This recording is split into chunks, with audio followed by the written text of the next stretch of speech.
What's it like to be an empath at this time of the Great Awakening and to wake up your soul through the messy human experience of feeling everything that's not even yours half the time, and maybe even carrying a load that's not yours? But how do you even discern who you are and who somebody else is and where the boundary is? Today's conversation with Shanna Lee is going to illuminate some of that. She's the founder of The Soul Frequency, and she's the best-selling author of The Soul Frequency, Your Healthy, Awakened, and Authentic Life. And she's here to share her wisdom. Join us to find out more. Soul Nectar Show, the Soul Nectar Show. You're invited, delighted to discover who you are. Anything is possible if you believe. So join us on this beautiful journey. Soul Nectar Show. Soul Nectar Show. Well, hello and welcome everybody to another episode of Soul Nectar Show, that show where we talk about all things essence, where we gather around the campfire and we share our stories of connection to that which is greater than us, the big mystery beyond the veil, to those synchronistic moments that inexorably lead us deeper into ourselves, into an awareness of who we are in truth, underneath all of the conditioning and all of the stories we've told about ourselves and others in the world. And I'm your host, Carrie Hummingbird. I love these conversations week after week. And, today we're going to be talking about your soul frequency and accessing your soul frequency. And, what is your soul frequency? What is alignment with that? What is your authentic self? These are all questions that we are revealing layer by layer as we each go deeper within ourselves to find the truth of ourselves, because we have come into this life with a certain personality and a certain life plan and a certain life story. And then along the way, many of us have awakened to that's not the whole truth. That's not everything, that there's actually more to know about ourselves. And that as we reclaim ourselves, we can know more and more about our deepest places. And even in that reclamation is sometimes some shadow work, some things deep inside that were painful or wounded, or where we had some trauma that got frozen in time, and then it comes out in moments where we recognize, oh, there's a part of me that still needs love and healing right now, and I'm going to bring that home to me so that I can reclaim more of myself and be more of my wholeness of my authentic self. And we start to realize we're not just one thing, we're like lots of stuff in a big soup inside. And then how do we find the truth in the middle of all that? And so it's quite the journey. And we're going to be having an interesting conversation about it today with Shanna Lee. And Shanna Lee is the founder of The Soul Frequency. She's an intuitive healer, a celebrity manifestation coach, and an expert in leading purpose-driven individuals in their rediscovery and development of their core soul mission. Shanna is the conversation leader about the possibilities and practices for raising one's frequency and creating a life founded on truth and alignment. She authored the #1 best-selling book, The Soul Frequency, Your Healthy, Awakened, and Authentic Life. And she is the host of the Soul Frequency Show podcast, and where I've also been. So we'll put a link to all that in the show notes. Shanna, tell us a little bit about your journey, because I know that this is a real focus of yours. It's like aligning to your soul frequency, waking up and living authentically. What led you to start down this path? How do you want to tell us that story today about how you got into that? Yeah, it's interesting. I went through one of those pull the rug out from underneath of you awakening experiences where in a year's period of time, like everything recognizable in my life changed. And in that moment, like you feel like you might be going crazy. You feel like what's happening in my world. You look around you a lot of times, I did, and said like, this isn't happening in other people's lives. Like, so it was an isolating experience a little bit. And I think at the beginning stages of that, you're just trying to hold on, right? And trying to figure out what's happening. And coming out the other side of that, I knew I wanted to help people. And I'd been on my own kind of physical healing journey, healing my body, like understanding when I was younger, I had really struggled with food, emotional stuff, and like using food to kind of mask that. And so I was really going through like kind of a healing experience with my physical body and my relationship with my physical body. And so coming out the other side, I was like, wow, I really think I can help people like in this way. So I started a practice of like really, nutrition coaching and like healthy eating and things like that. And what was happening in those rooms as time went on was fascinating to me. And I started to see it happening with everyone that I was working with. So people would be called or they'd be referred, to this experience. And I'd be taking people through this experience and they'd be healing their bodies and understanding this relationship with their body. And through cleaning up what they put in their body, this other thing was happening in the room. So at a certain point in the process, people were like, I think I'm here to do this, or gosh, I've been having these dreams about this idea. And so I started to see that like things were rising to the surface, like beyond just I've come to heal my body, is that when people were putting better stuff in their body, their frequency was changing. Therefore, they were able to connect to kind of other streams of information and connect more to their soul self and what they were here to do.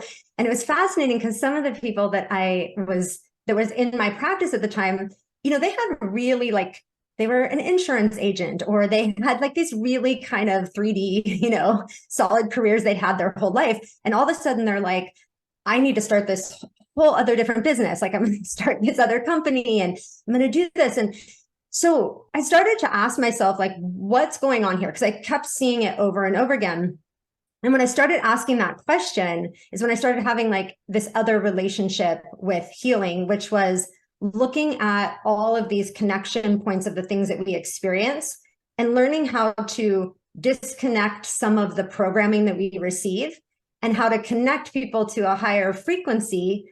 And it's still programming. I still think there's lots of programming, but we can connect to programming that feels nourishing and loving and kind and of a higher vibrational frequency than some of the lower vibrational frequency. And so then I started working on a different level. So my practice started changing from, just talking about food and health in the body to really not talking about that at all and starting to connect people to their higher soul self, which I call the soul frequency.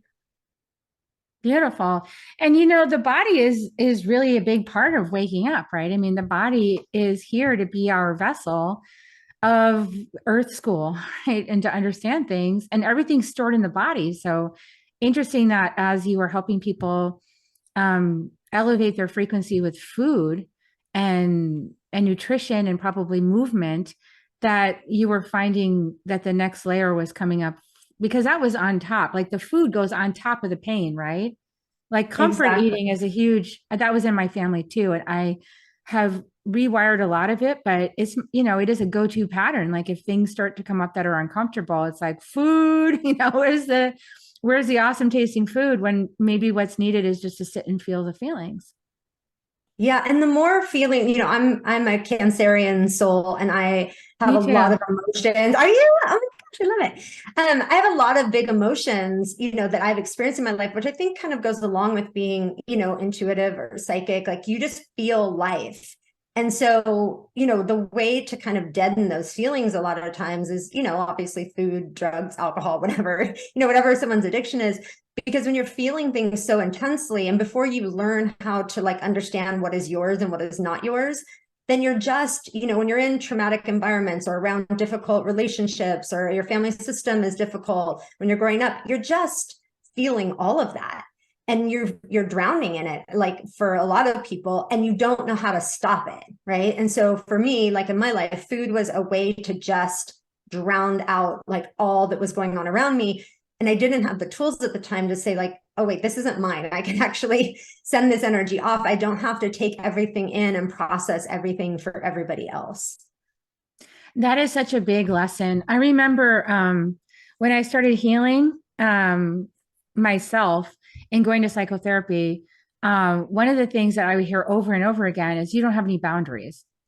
And I was like, what is a boundary? Like, what is it? And they would give me all these like conceptual descriptions of what a boundary was. And that didn't help me because I'm empathic and I'm a feeler and, and it wasn't until I went to the Four Winds and I got in their program and I accessed my energy body through what's called the eighth chakra, the Viracocha, and I pulled that thing down around me. And all of a sudden I was like, oh, that's me. And then we had to do it over other people. So we had to put our Viracocha over somebody else and then take it back. And I was like, oh, that's who that person is. Okay, that feels really different than me. And then bring it back to myself and go, oh my God, this is me. So once I had that experience, it was like a snap. I was like, oh, I know who I am. I know my boundary now. Because if you're like an empath and you're meant to be here empathically, you probably have a pretty big and porous energy body so that you can pick up what other people are thinking and feeling. And it is confusing to know what's yours and what someone else's. What are some tools that you give people for like accessing that boundary? Because I mean, that's confusing for a lot of people. Yeah, I mean, there's a lot of conversations at the beginning of working with people of really just separating out what's theirs and what's other people's, and kind of unplugging. You know, we as empaths, like we naturally feel like we want to help and heal, and so we plug into a lot of things and feel that like we have to stay plugged into that's the way to help and heal, that's the, you know, it's like, it's very self-sacrificial. Like you know what I mean? I'm going to bear the burden of the other person. And a lot of the beginning is, you know, teaching people that doesn't really even help the other person. I mean, we're all here learning our lessons and we need to move through the things we need to move through and see what we need to see. And when you kind of take on somebody else's everything, like you're not helping them make their walk, right? And so, but for an empath at the beginning, it can feel like mean to not allow others to plug into you and to not plug into others. And so it's simply like, as far as tools, I'm simply identifying for people over and over again when they're plugged in and when they're not. And when people start to feel a sensation of that, like the difference between when they are and when they aren't, you really can feel it. Like, it's just that we're not taught to feel that, you know, and we're afraid. If we've been plugged into something for a long time, it feels scary to unplug, right? It almost feels like it's going to rock your stability or your foundation when you unplug from somebody else's energy, because you're used to it, right? You're used to them taking your energy. You're used to, you know, the dynamic and the dance between being plugged into them. And so there's just usually a little bit of fear around that, but people can really feel the difference of, like, it would be an energetic boundary. I mean, it's putting a boundary in place, but it's also really important for each person's like individual journey. Because if you are flowing energy to everybody else, you don't have any life force energy for yourself. And this is why, you know, you hear about people that just burn themselves to the ground, right? They're so exhausted and tired, and they're amazing people who are giving to everybody else and supplying energy to everybody else, but have like nothing for themselves, you know, in the end. And you have to get that right, I think, before you continue to like expand. Otherwise you end up, you know, because you go, like, people will say like in their own individual life, like, oh, I have like 5 people I'm really plugged into. But like when your world grows and now you have 25 people you're plugged into and then 50 people you're plugged into, like you can see where it gets not manageable. And then ultimately, you know, I say to people, if you can understand this from the beginning, then you can grow in a sustainable way where you're okay, right? And you're healthy and you're taking care of yourself. If not, like you get to a point where at some point you walk away from everybody and everything because you're just so exhausted. You know what I mean? It's like, I'm going to go to the mountain for a month and I'm not talking to anybody because I can't handle it anymore, you know, like that type of thing. So I think it's important for all of us. Yeah, that's really powerful, especially if you're on the path to be a healer. You know, it's one of the things that I realized I was on the path to be a healer, and I didn't even know what that was. And I know you're a healer as well. And this is a really big healer lesson. It's like, yes, we're here for service. Yes, we're here to be part of the collective. Yes, we're here to do healings and open the channel for spirit. No, we're not here to take on someone else's karma. No, we're not here to learn their lessons for them. No, we're not here to like sacrifice ourselves on the altar of, you know, Mother Earth. We're here to be in service and to stay in our own lane and to provide wisdom, right? But not to like sacrifice ourselves completely. And this is like, we just talked about what every single mother faces, like literally every mother. Yeah. Yeah. And it's, you know, at different levels. I mean, you don't have to just be a healer. Like, we're doing this. If you have any empathic qualities to you, you're probably doing this all over your life and you don't even know it because you've been doing it for your entire life. I mean, a lot of empaths come into family systems where immediately people plug into them and they need their bright light and their energy, right? Their own parents, their own siblings, like have this dynamic with that child from the time that they are born. So we don't know any different.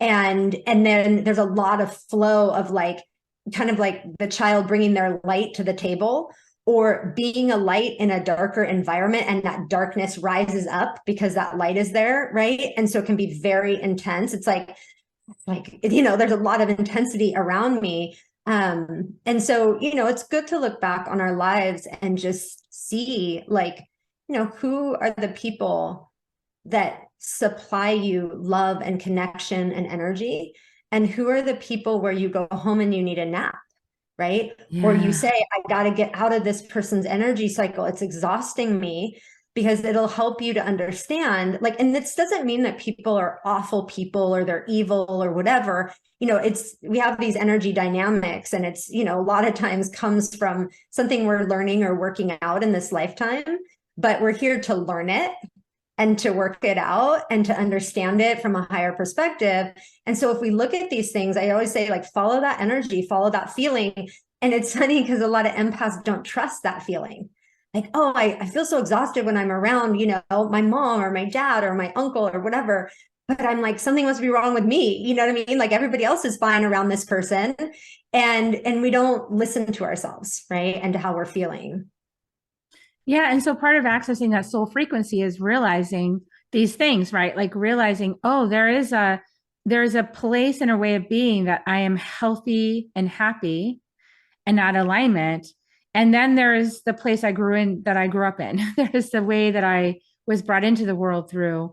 And, I think that also really interesting is for empaths don't realize it, because they do sort of scapegoat themselves, right? Without even realizing it, because we live in a matrix that the shadows come up, and most people disown their shadows. We're not taught to own the shadow.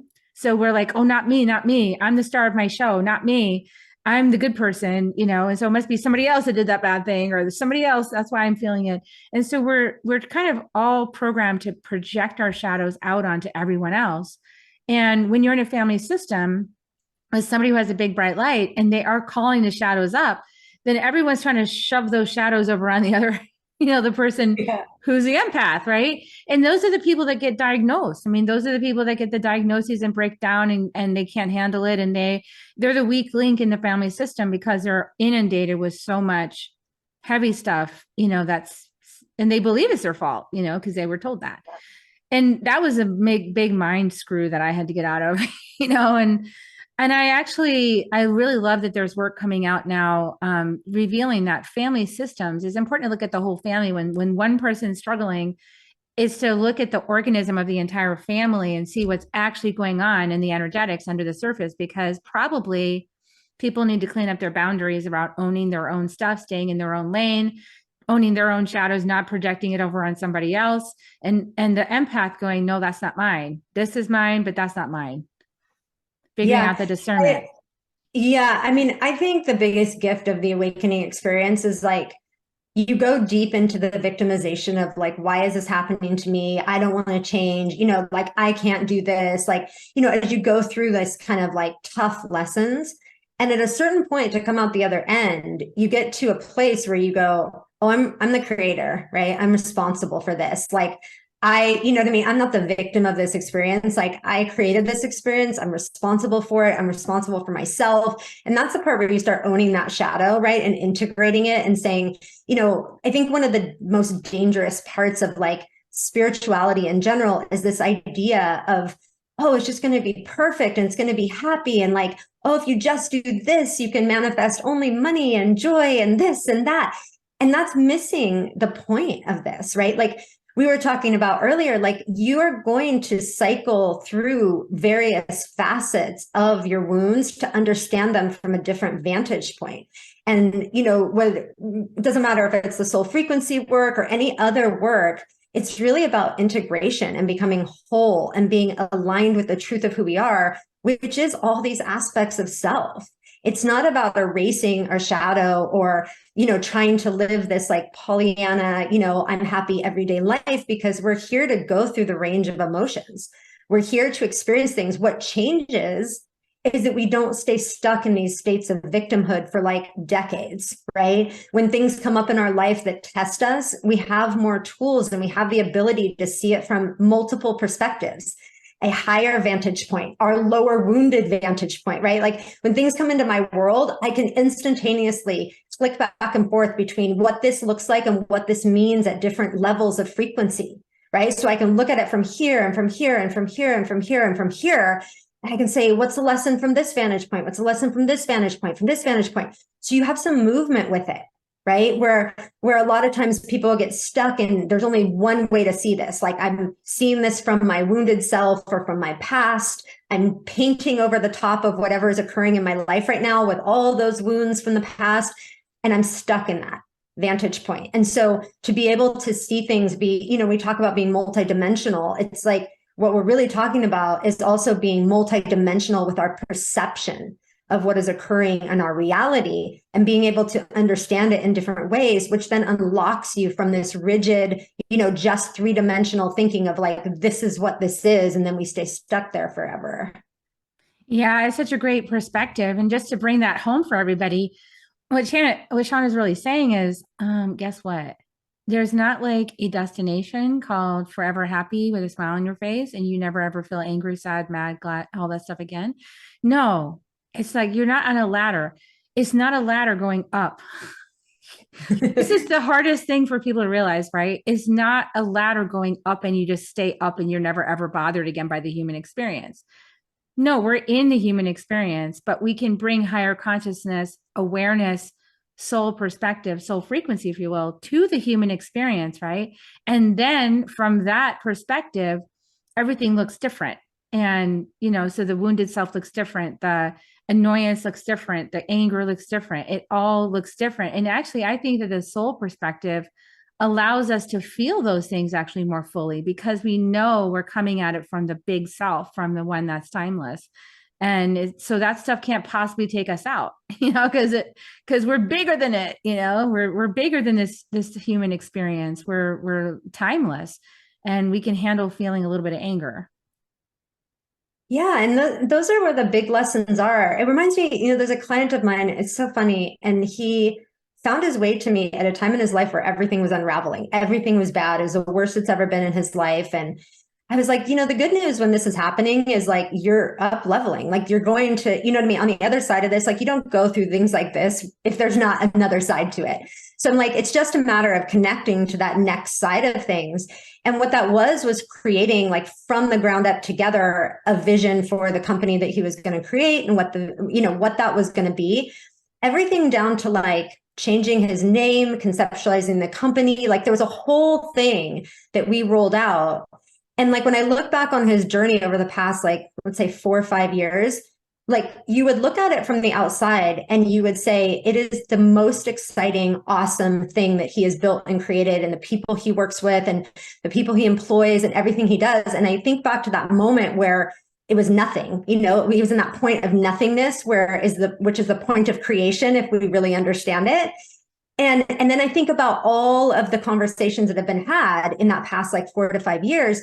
And in all those conversations, there was frustration, anger, like, how's this going to come together? How that's going to come together? Entrepreneurship, right? It's not an easy journey, especially at the beginning. But if you looked at his journey from the outside, people would go, oh my gosh, it's just a meteoric rise to like success and fame. And it's like glorious and it's amazing. But in all of those detailed moments, it was all kinds of things, all kinds of emotions. And so, yeah, when we align ourselves, we're going to keep growing and expanding in the way that our soul wants to, but it doesn't. And from the outside, it might look to other people like, oh my gosh, you're having only good days, right? Like things are only amazing. But again, we're learning so many beautiful lessons, right? Through our emotions and through our experiences in doing something really extraordinary that is from our heart and soul. And so we can't shy away from that, right? Like we want to embrace that as like, oh yeah, just like we embrace the totality of ourselves, we embrace the totality of the experience. Yeah. And we can't be afraid to let go. I mean, because when you've gone through one of those devastating right-hand turns, right? Like where, Alberto Vialdo, one of my teachers, talks about it as a momentum tunnel. So like we're all living in the momentum tunnel, right? And so like 98, 99% of our potentials are all pretty much different variations of the same thing. But when you make that hard right turn and you take that 1%, it's like it changes your whole life. It's very intense. It catalyzes everything. A lot of stuff falls away that is no longer aligned with you. Your soul comes in, everything's just like, whoa, like what just happened, right? And it's super messy for a while, dark night of the soul. But then like you start rising through it, and it's like you said, the meteoric rise. I've had people in my family say that everybody loves her, what the heck, she was this and she was that, and now everyone's listening to her. And like they were so like people that were really upset with me for the things I did, right? Because I walked away. And like they're like, what the hell? And so, but then on the other side of that for a little while, time to let go again. It's like, okay, we did that. That was cool. And now what? It's like the next opportunity comes in. I think that for some people, maybe there's one of these moments, but I think for other people who are on a big evolutionary path, there could be multiple moments of this where you go, okay, I'm burning the old me. It's all going in the fire. I'm releasing it all with love and devotion, funeral pyre, like, thank you.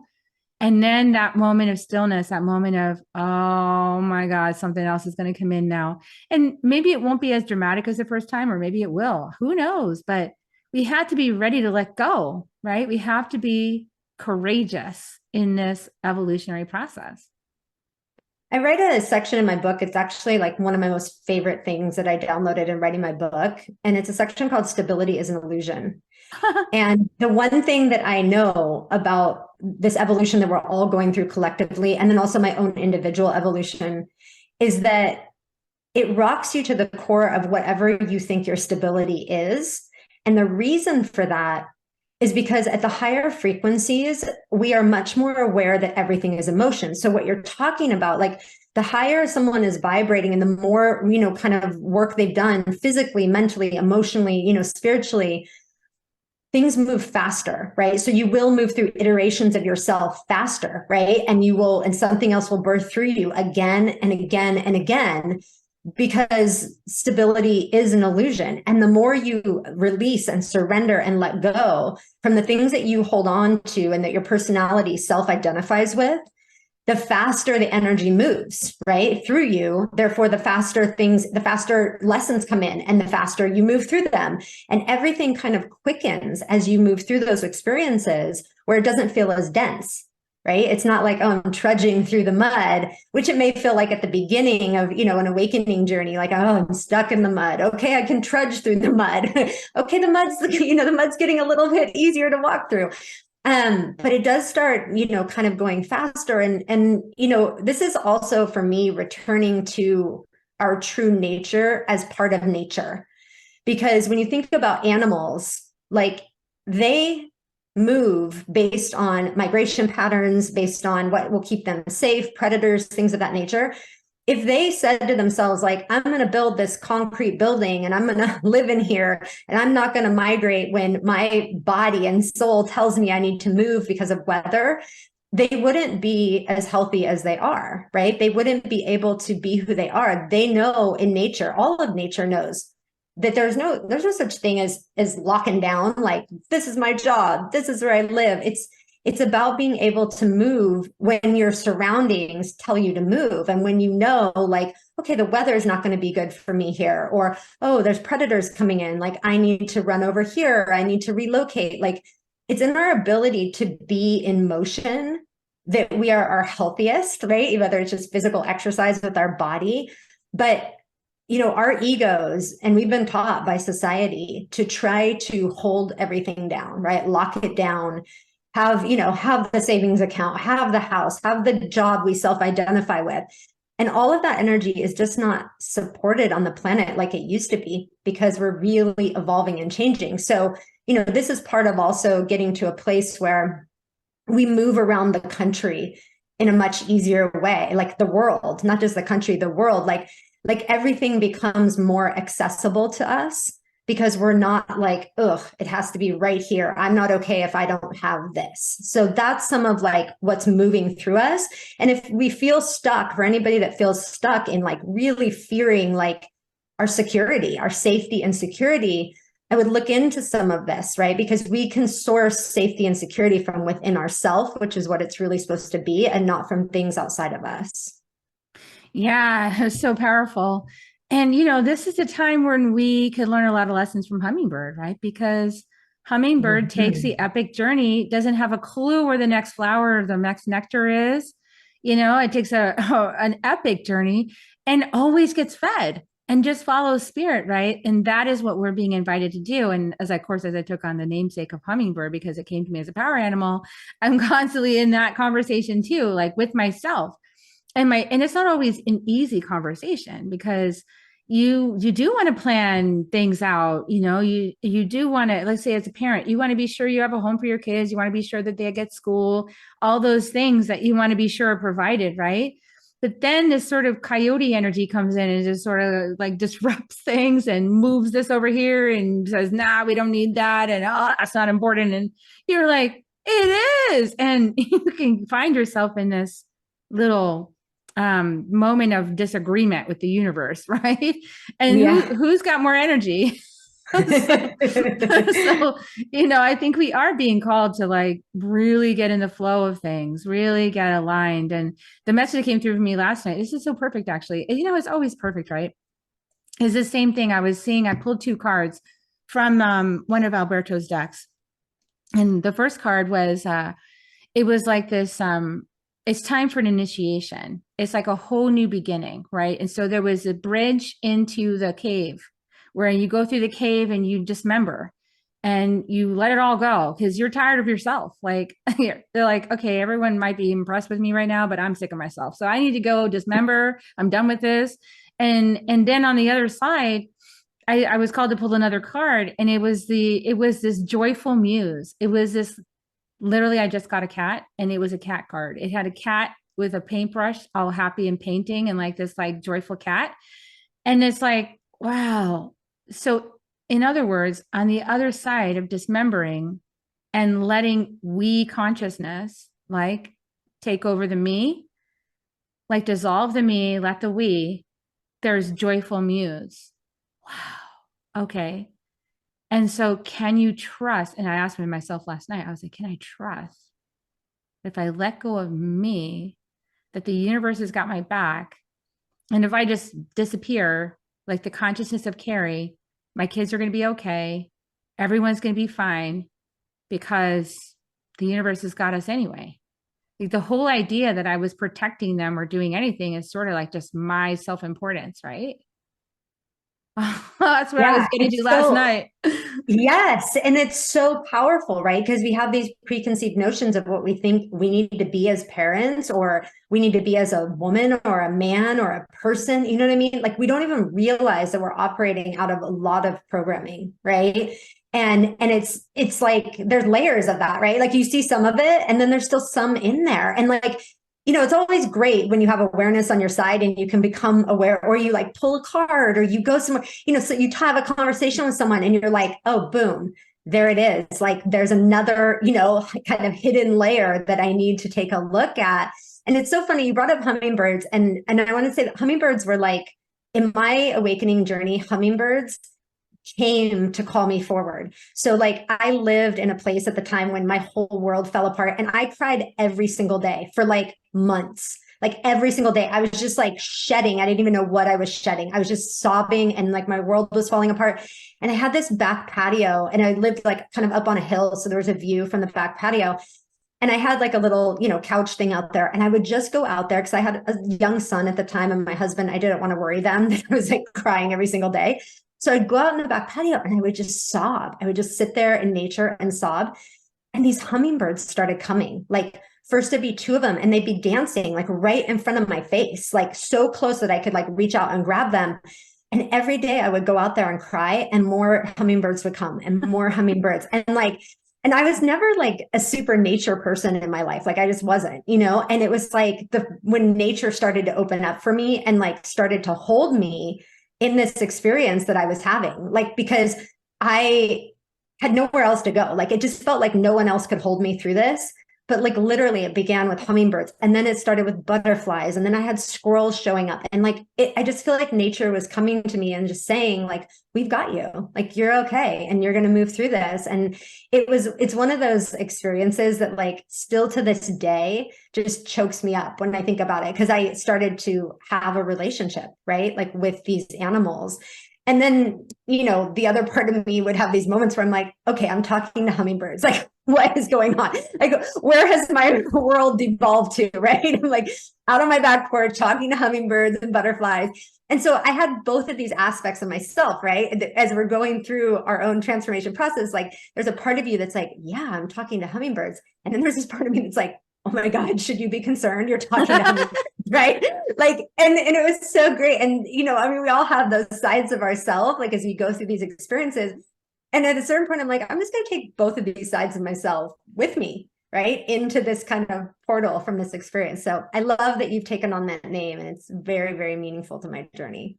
Yeah, I think hummingbird is here for all of us, right? It's such a great guide for stepping into the multidimensional self and taking the journey with the ancestors, realizing that all of life is here to support us. We are loved, we are guided, we are held, and that we've taken on a little bit of heaviness above and beyond like what we're really actually responsible for, and big theme for everybody, at least everybody in my world lately, has been like carrying. It's like, what are you carrying? And then I thought that was funny with my name too, because my name is Carrie. And I was like, stop carrying everything.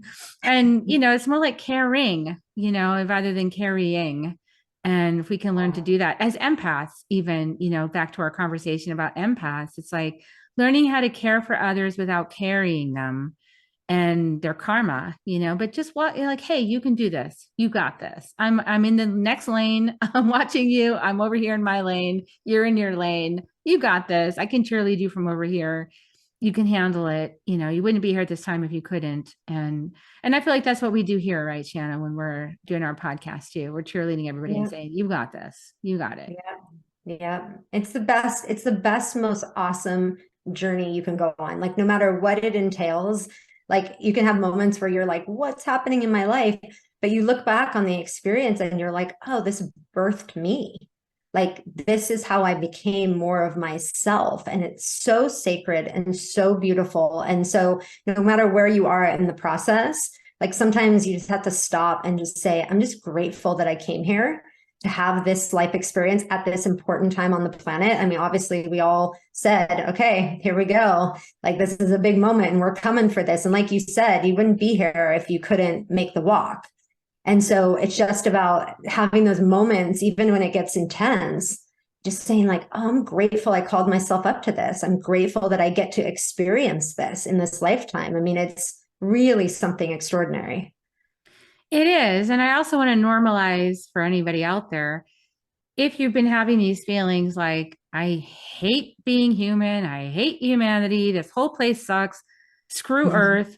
I don't like, how many more lifetimes do I have to be here? This is endless. Get me out of here. If you're having those feelings, that's part of the journey. It's okay to feel that. Like, I just want to totally normalize that. That is totally fine to feel that and embrace yourself through it. Just please don't act from it, because I just want to remind you that you're always going to get another lifetime back if you didn't complete the missions. Oh no, like, so don't do that. Stick it out, get some support, get some help, feel the feelings, and it'll pass. That's the thing. Emotions pass. The moment passes as we feel things, right? It goes, it just passes. Yeah. Is there any last words of wisdom you want to share with our audience?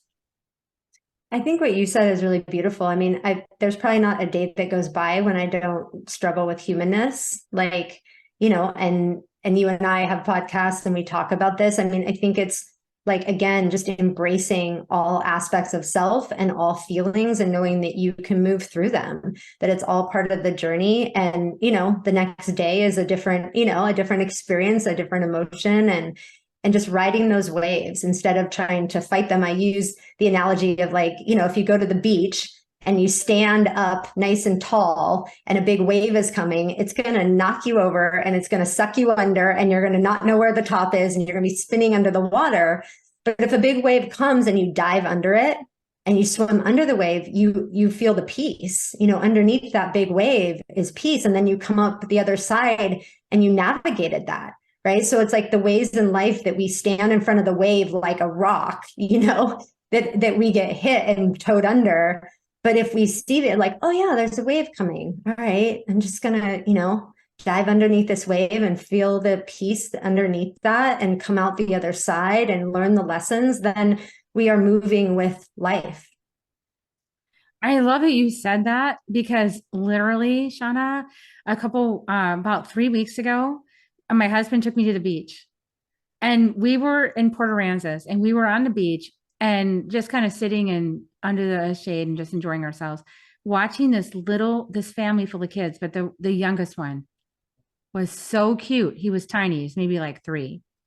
That little guy was fearless. He went out in the waves. He sat there.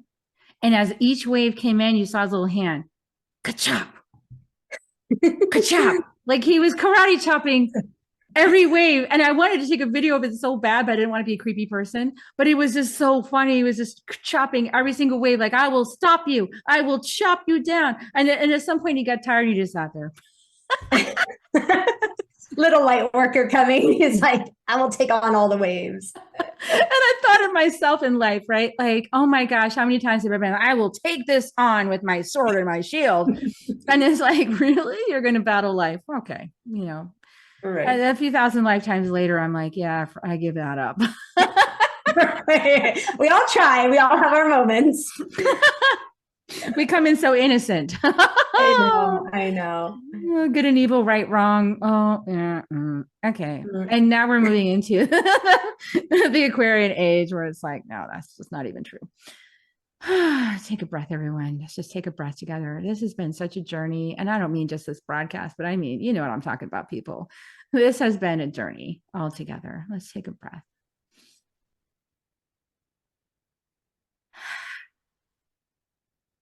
We came this far. That part of the journey is coming to a close. Piscean age is fading out. Aquarian age is opening. And we get to do this kind of fun stuff together. We get to do this, Shanna. No. Yeah. The joyful muse, the cat, is coming to play. Oh, everybody, just breathe that in and just take it in, because it's true. I can feel it in my heart. You feel it too, Shanna, right? Like we're through so much of the woods. Yeah. It's true. Mm-hmm. Well, I know you guys have really loved this interview, and this beautiful woman here that has courageously awakened and gone through all the dark nights and showed up here for you guys. So check out her book, The Soul Frequency, Your Healthy, Awakened, and Authentic Life. And if you like it, leave a review, because we always love that as authors, if you leave a review for us. Thank you so much for doing that. And share this broadcast out with anyone who's struggling, going through a hard time. Share it out, because this might really be the change, what they hear here. And we're going to give kisses. You want to help me give kisses, Shanna? Yes. We're going to give kisses, everybody.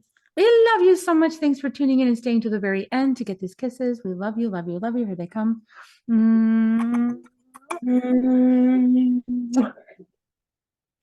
Double healer kisses. Exactly. All right. See you next time on Soul Nectar Show, everybody. Bye for now. If you found even one gold nugget in this episode of Soul Nectar Show, will you do us a favor? Will you subscribe, like, and share this episode? Maybe even write a comment and let us know what you thought about it. We really, really want to engage with you at a much deeper level. Let's be part of community together. Have a great week, everyone. Bye for now.